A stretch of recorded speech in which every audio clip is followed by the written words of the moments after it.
오늘 말씀의 제목은 하나님의 선하신 계산법, 선하신 하나님의 계산법에 대해서 함께 은혜를 나누도록 하겠습니다. 제가 부제로 나중된 자의 축복, 나중된 자의 축복이라는 말씀으로 함께 은혜를 나누도록 하겠습니다. 제가 최근에 읽고 있는 책이 우리를 속인 세계의 철학자라는, 우리를 속인 세계의 철학자들이라는 책입니다. 이 책은 에드먼드 버크라고 하는 이제 학자 이후로 영국의 최고의 보수주의 학자였던 로저 스크루턴이 지은 책입니다. 이 책에서는 일명 자해 또는 좌파 또는 진보주의자 이렇게 얘기하는데요. 왜 이러한 좌파 철학자들이 주장하고 있는 것들이 허위적이고 모순적인지를 설명해주고 있습니다. 사실상 철학이라고 하는 말의 의미는 좋은 뜻입니다. 이 철학의 말의 의미는 이제 앞에 계신 분이 이제 소크라테스입니다. 이 소크라테스 그리스 철학자인데요. 이분이 뭐라고 얘기하냐면 이 철학이라고 하는 것이 인간의 영혼을 잘 가꾸는 것은 지혜를 사랑하는 것이고 그것이 철학하는 것, 필로소피아라고 그렇게 얘기했습니다. 그러니까 우리의 영혼을 잘 가꾸는 것, 그것이 지혜를 사랑하는 것이고 그것이 바로 철학하는 것이다 이렇게 얘기를 했습니다. 그래서 이 철학이라고 하는 이 말의 의미를 도입한 것은 그 당시에 소피스트라고 하는 사람들이 있습니다. 그 소피스트는 누구냐면 일명 개변론자였습니다. 이들은 가식적인 말로 또 말을 잘했습니다. 허구적인 말로 사람들을 자기 의도대로 이끌어서 결국 자기 이익을 취하는 사람들과 대립적인 말을 이끌어내기 위해서 이 소크라테스가 처음으로 이 철학이라는 말을 끄집어냈습니다. 그래서 우리가 역사 속에서도 보면 많은 그러한 철학자들이 등장했습니다. 근데 그 소피스트처럼 그들이 주장하는 것은 진실에 가깝고, 아까 철학의 의미는 뭐라고 그랬어요? 사람의 영혼을 잘 가꾸어주고 그 다음에 지혜를 사랑하는 것인데 결국 사람들을 미혹하고 거짓말로 허구적으로 끌어내서 자기의 이익을 추구하는 그러한 많은 사람들이 등장하게 됐습니다. 특별히 이제 우리가 아까도 얘기했지만 좌파 쪽에 속하는 많은 철학자들이 주장하는 것은 뭐냐면 세상에 있는 것들이 불공평하게 분배되어 있다는 거죠. 한쪽에 치우쳤다는 거죠. 그래서 그것은 인간 본성의 문제라기보다도 착취 또는 억압을 통해서 그들이 그 부를 얻었다는 겁니다. 그래서 좌파 쪽의 사람들이 뭐라고 얘기하냐면 그들은 자신의 기득권층과 대립적인 사람으로 그들이 억압받는 사람들의 오래된 원한을 풀어주고 또 새로운 질서를 추구하는, 만들어가는 투사로서 자기들의 모습을 보여주고 있습니다. 그래서 이런 것 때문에 많은 사람들에게 환영받는 거죠. 그러니까 가난하고 다 소외되고 우리도 늘 보지만 없잖아요. 더 많이 가지고 있는 사람들이 우리 주변에 존재하고요. 그리고 그 사람들이 부를 추구하는 것들을 보면 나는 열심히 일했고 나는 뭔가 최선을 다했는데 나는 얻은 것이 없는데 누구는 예를 들자면 부모를 잘 만났다든지 아니면 기회가 좋다든지 하는 그런 것 때문에 나는 열심히 일했지만 내가 얻지 못한 것들에 대해서 불평과 불만을 퍼뜨리고 있고 그것을 그쪽 사람들은 잘 이용하고 있는 거죠. 그래서 이들이 새로운 질서를 추구하는 방법 중에 어떤 방법을 쓰냐면 해방과 사회 정의를 그들은 내세우고 있습니다. 그래서 이 해방이라고 하는 것은 구조로부터 자유함을 추구하는 겁니다. 근데 우리가 이 서구 사회가 지탱되어 온 것들을 보면 하나의 핵심 규범이 있었고요. 공동의 가치가 있었습니다. 근데 이런 그 가치가 부르주아 때문에 생긴 것이라고 이쪽은 주장하고 있습니다. 그래서 이러한 기존에 있는 질서로부터, 관습으로부터 해방시킨다라고 하는 명목하에 이들이 추구하는 것이 뭐냐면 그것을 대물림한 게 있다는 거죠. 그러한 부와 권력을 대물림한 것이 가족으로부터 비롯됐고요. 학교와 또 교회, 법치 국가라고 하는 거죠. 그래서 이들은 어쨌든 이러한 정통적인 이러한 규범과 질서를 무너뜨리고 하는 거죠. 그래서 이런 것들을 해체하는데 이들은 많은 노력을 기울이고 있다는 거죠. 근데 우리가 가만히 들여다보면 이들은 그래서 희생자 없는 그런 사회를 만들려고는 하는데 문제는 뭐냐면 계속해서 시임 없는 희생자가 만들어내고 있다는 거죠. 그러니까 예를 들자면 그 여성들의 입장에서 보면 남성의 억압으로부터 해방되는 거, 이건 너무 좋은 거죠. 그러면 여성들이 억압으로부터 해방됐다라고 하는 것은 남성들이 억압했다는 거죠. 근데 그렇게 생각할 수가 있느냐라고 하는 부분이죠. 그 다음에 요즘에 많이 나오는 게 동성애자들에 대한 또 트랜스젠더라는 부분이 있습니다. 그래서 이들을 해방시키자라고 하는 주장을 펼치고 있죠.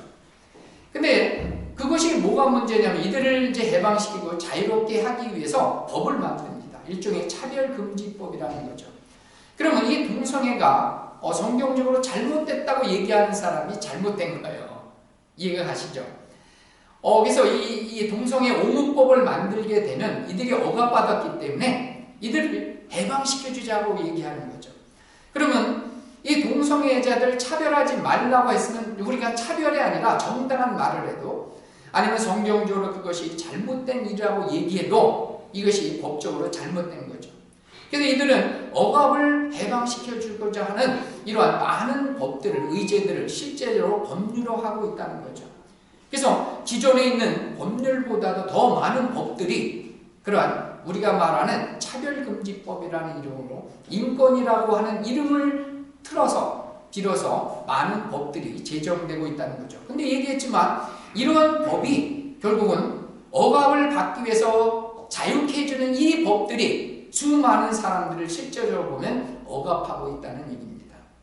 그래서 우리나라에서 보면 이 정치적인 얘기를 잘 안 하겠지만 어쨌든 좌파 쪽에서 우리가 대통령이 되고 국회의원이 되면서 얘기했지만 이들이 정권을 잡고 나서는 일종의 적폐청산이라고 하는 것들을 내세우게 됩니다. 그동안에 쌓여있던 그 나쁜 악들이 적폐가 존재한다라고 하는 거죠.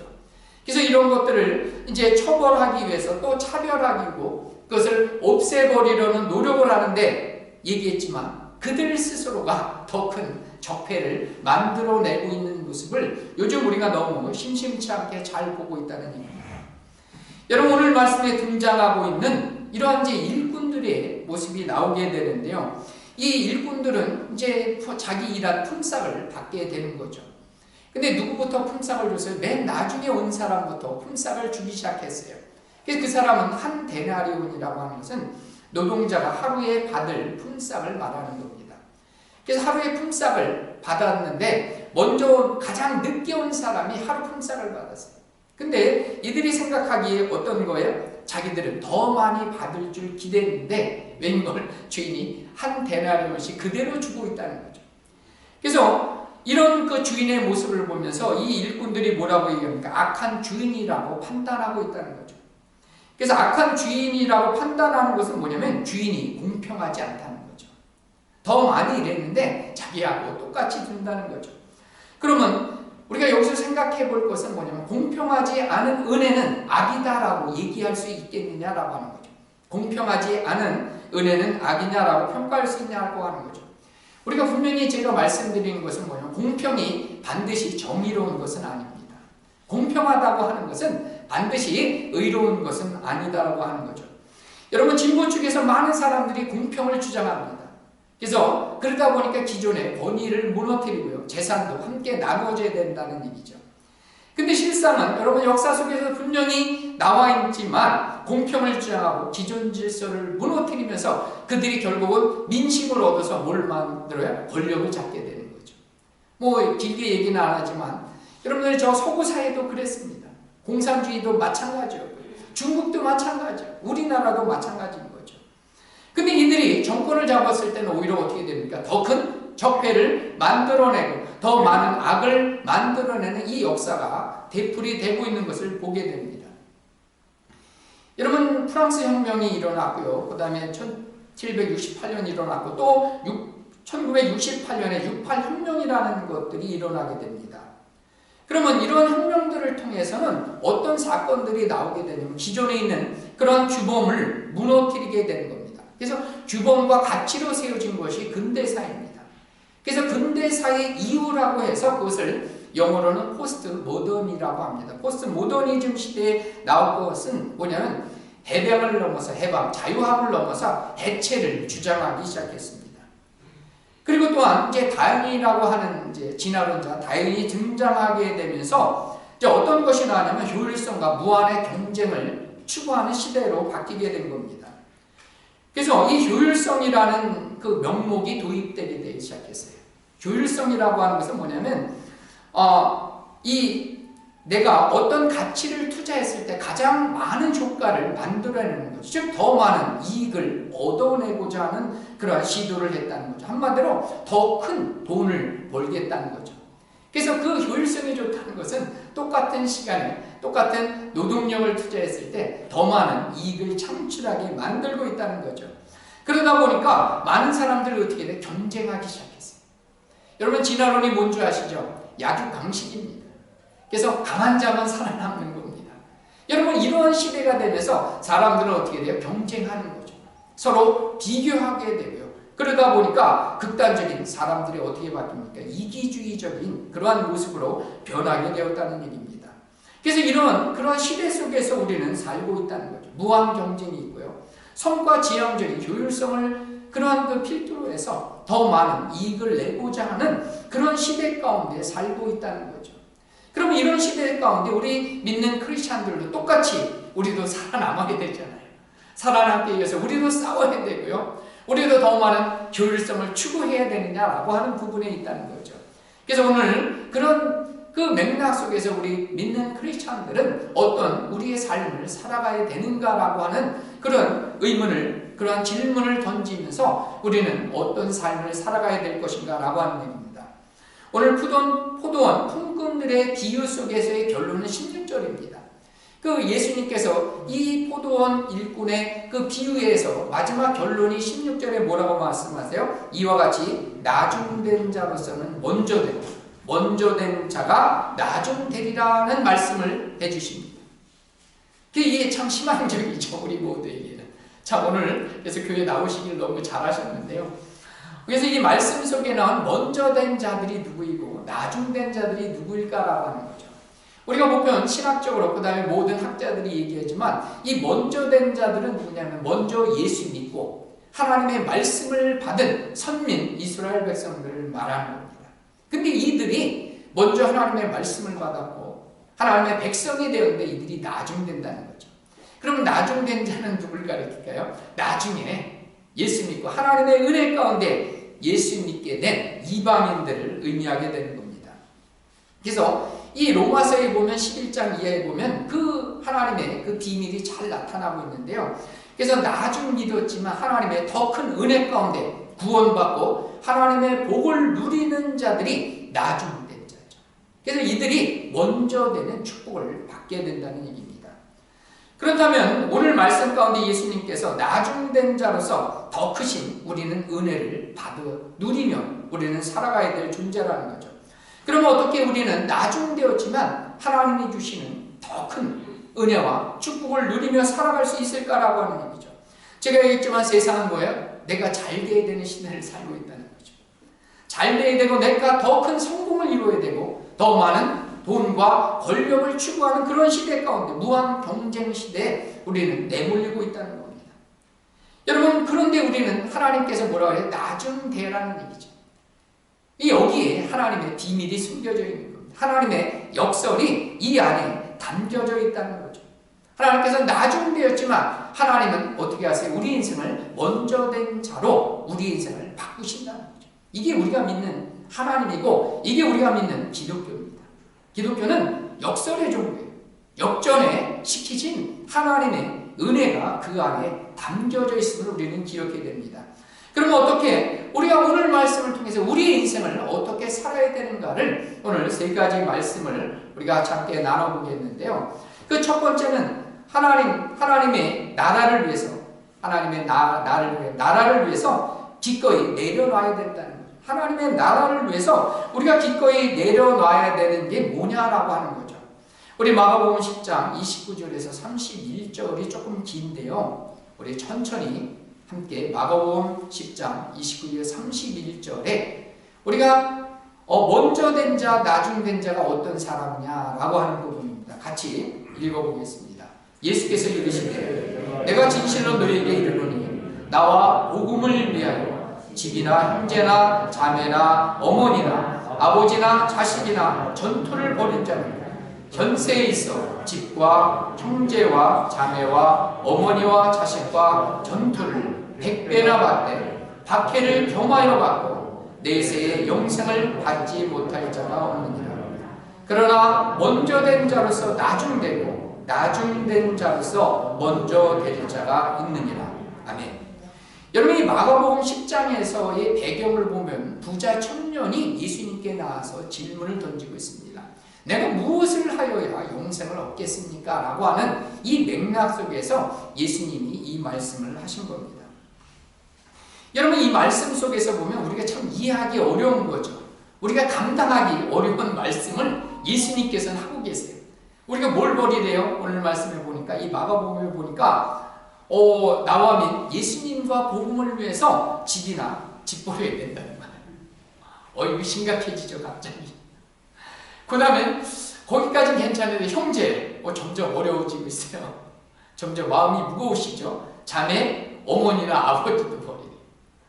그 다음에 집이나 형제나 자매 이렇게 현세 이런 것들을 버려야 된다는 거죠.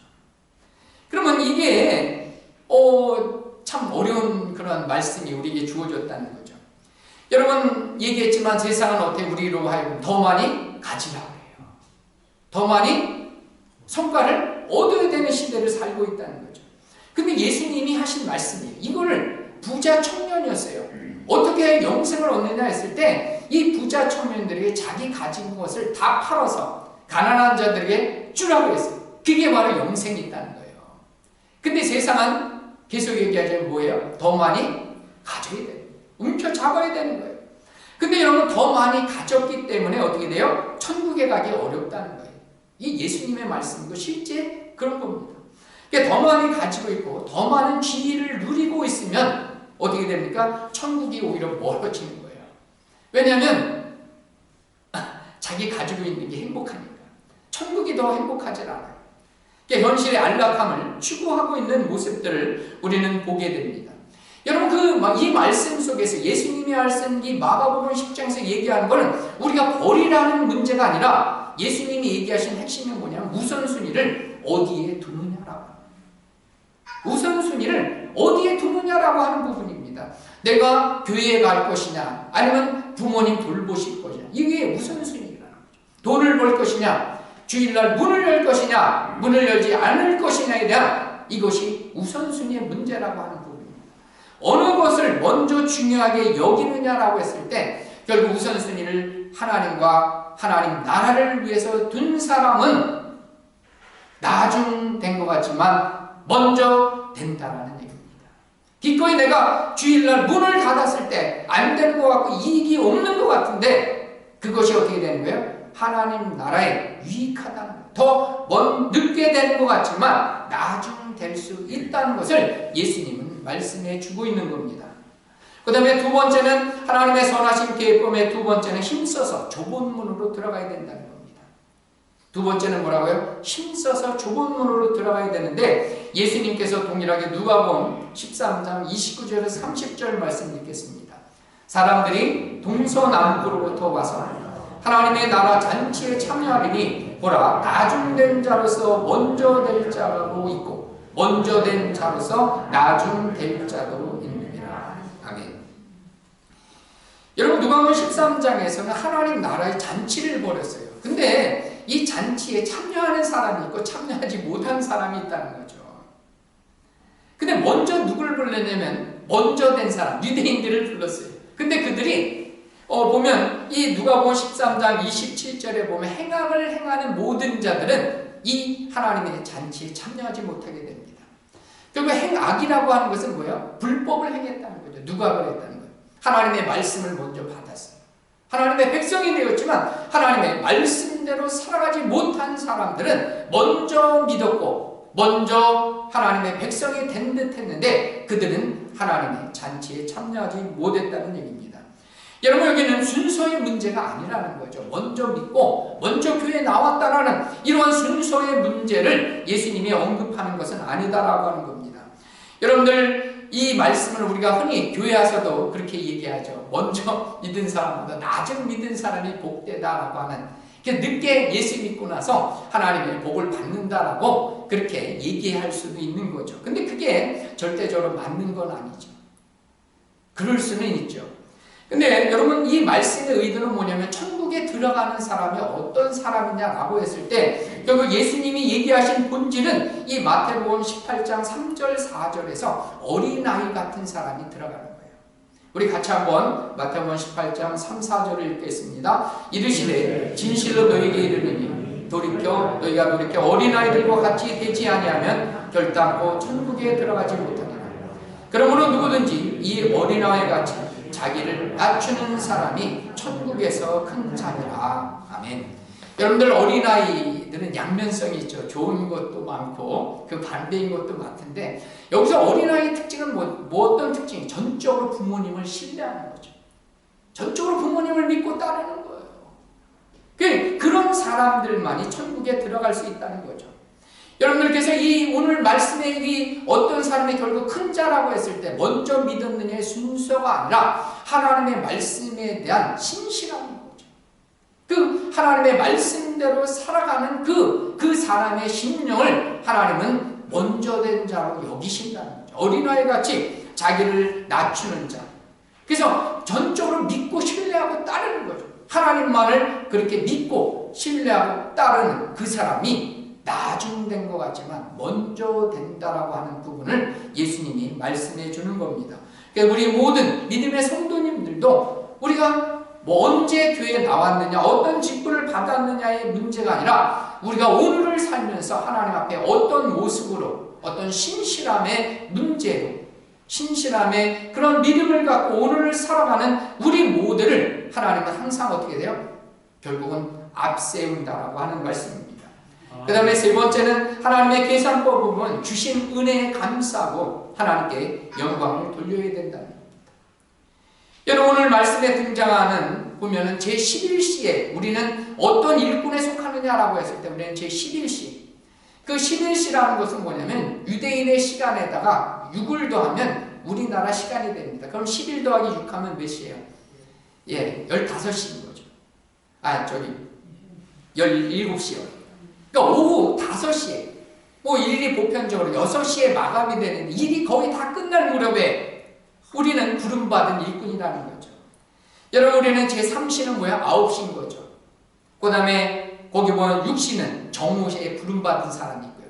어떤 사람은 제9시, 오후 3시에 부름받은 사람이 있는데요. 저는 그래요. 저는 몇 시에 부름받았나라고 했을 때 저는 11시에 부름받은 사람. 일이 더 거의 끝났어요. 그래서 제가 늦게 목사가 됐잖아요. 저는 11시에 부름받은 사람입니다. 종일토록 놀고 있다가 아무도 나를 불러주는 사람이 없었는데 종일토록 놀고 있는데 주인이 어떻게 했어요? 야, 너도 가서 일하자는 거죠. 늦게나마 불렀다는 거죠. 여러분, 세상적인 기준으로 볼 때 이 사람은 뭐가 떨어져요? 효율성이 떨어지는 거예요. 성과를 못 내는 사람이에요. 근데 어떻게 주인이 불러주신 사람이에요. 은혜로 불렀다는 거죠. 그래서 이 일꾼들의, 먼저 온 일꾼들의 말처럼 선하지 않을 수 있는 거예요. 세상의 기준으로 보면 선하지 않은 거고 공평하지 않은 거예요. 근데 뭘로 부르셨어요? 우리를? 은혜로 우리를 부르셨다는 거죠. 여러분, 그래서 이 하나님의 이 일꾼, 주인 대신 하나님의 계산법은 뭐예요? 결국 사람의 노력과 성과로 판단하지 않는다는 거죠. 이게 얼마나 감사해요. 우리의 성과로, 우리의 업적으로, 우리의 재산으로, 또 하나 있죠. 외모로. 우리를 외모로 판단하지 않는다는 거죠. 얼마나 감사해요. 하나님의 계산법은 뭐예요? 은혜와 긍휼입니다. 아멘이시죠? 하나님은 1시간 일했지만 하나님은 뭘 주시는 거예요? 1시간 일했어도 하루 품삯을 주는 거예요. 이 하루 품삯은 뭐예요?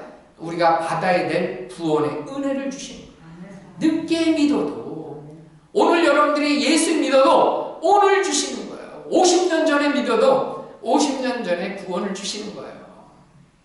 하나님의 은혜는 그렇습니다. 그래서 여기서 발견할 수 있는 것은 여전히 시간의 순서가 아니라는 거예요. 그것은 바로 뭘 의미하니까 나를 은혜로 부르신 그 하나님의 은혜에 대해서 우리는 얼마나 감사하느냐라고 하는 거죠. 어떤 자격 때문에, 어떤 조건 때문에 하나님이 나를 부르신 게 아니라는 거죠. 그 하나님의 은혜로 우리는 구원받았기 때문에 그 은혜로 감사하는 사람을 하나님은 항상 귀하게 보이신다는 겁니다. 그래서 우리가 고백하는 것은 시편 69편 30절 31절 말씀입니다. 우리 같이 함께 읽어보겠습니다. 내가 노래로 하나님의 이름을 찬송하며 감사함으로 하나님을 위대하시다 하니 이것이 소 곧 뿔과 굽이 있는 황소를 드림보다 여호와를 더 기쁘시게 함이 될 것이라. 아멘. 여러분, 많은 사람들이 내세우는 게 있죠. 내가 뭘 했다, 드렸다. 물론 이게 중요한 거죠. 더 많이 드리면 감사한 거죠. 근데 하나님이 정말 기뻐하시는 건 뭐예요? 많은 성과를 내고 많은 업적을 내는 그것에 대해서 하나님은 기뻐하지 않는다는 건 아니라 하나님이 더 기뻐하는 게 있다는 거예요. 더 기뻐하는 게. 이걸 안 기뻐하신다는 게 아니고 하나님이 더욱 기쁘시게 하는 게 있다는 거예요. 아멘. 우리가 다 항소 드릴 수 없잖아요. 여러분, 그리고 항상 안 드리셔도 돼요. 이 더욱 기쁘시게 하는 게 뭐예요? 감사로 하나님을 찬송하는 것. 아멘이시죠. 이게 할 수 있잖아요. 이거는 그렇잖아요. 여러분, 소 한 마리 끌고 교회 오는 것보다 하나님이 더 기쁘시게 하는 게 뭐라고요? 감사로 하나님을 찬양 드리는 것. 이것이 하나님이 더욱 기쁘시게 여기는 사람이라는 거죠. 여러분, 이 하나님의 기쁨이 되는 이 사람을 하나님도 기뻐하신다는 거예요. 하나님도 이 사람을 들어서 먼저 되게 하시고 남보다 귀하게 쓰이신다는 얘기입니다. 여러분, 이제 말씀을 맺으면서 우리는 어떤 시대에 살고 있다고 했어요? 무한 경쟁 속에서 살고 있다는 거죠. 더 많이 가져야 되고요. 더 많이 성취해야 되고 남들보다 앞서야 되는 그러한 시대 속에서 우리는 살아가고 있다는 거죠. 그런데 하나님은 우리로 하여금 어떤 사람이 돼요? 어떤 사람이 되라고 말하고 있어요? 오히려 그와는 반대로 살아가라는 거예요. 반대로. 오히려 내려놔야 되는 거죠. 포기해야 되는 거죠. 오히려 기꺼이 섬겨야 될 것을 얘기하고 있고요. 그 다음에 겸손히 나에게 주신 모든 은혜에 대해서 하나님은 감사라고 얘기하고 있다는 겁니다. 여러분, 오히려 그렇게 살 때 오히려 내가 남들보다 뒤처지는 것 같고 지금 당장에 보이는 것이 없고 얻어지는 것이 없는 것 같지만 하나님은 어떻게 하세요? 오히려 그 사람을 나중된 것 같지만 먼저 되게 하시고 하나님의 나라에 귀하게 쓰시는 것이 하나님의 계산법인지를 믿으시기를 축복합니다. 그래서 나중대로서 여러분 모두가 먼저 되시면서 하나님의 귀한 축복과 하나님 주시는 진정한 하늘의 복을 누리고 하나님의 기쁨이 되는 이러한 하늘나라 계산법으로 살아가는 저와 여러분들 되시기를 예수님의 이름으로 축복하며 그렇게 기도드립니다. 우리가 함께 말씀을 생각하면서 함께 기도하는데요. 여러분, 하나님의 계산법은 우리 세상의 계산법과 다르다는 거예요. 세상은 하나 더하기 하나지만 여러분, 하나님의 계산법은 우리가 하나를 버릴 때 하나님은 더 큰 것을 만들어내 오병이의 기적 같은 겁니다. 여러분, 이 시간에 같이 기도할 때 하나님, 그 하나님의 선하신 회법 안에 내가 있음을 기억하고 하나님께서 오늘도 나를 부르시고 하나님 나를 구원하시고 그 하나님의 은혜에 감사드리면서 이제 기꺼이 하나님을 위해서 하나님께 우선순위를 두고 하나님의 기쁨이 되는 감사로 날마다 하나님을 찬양하는 복되고 귀한 나의 인생 또 우리 가족들 내가 아는 모든 사람들 그렇게 될 수 있도록 은혜 베풀어 주시옵소서. 우리 같이 함께 기도하며 나가도록 하겠습니다. 함께 기도하겠습니다.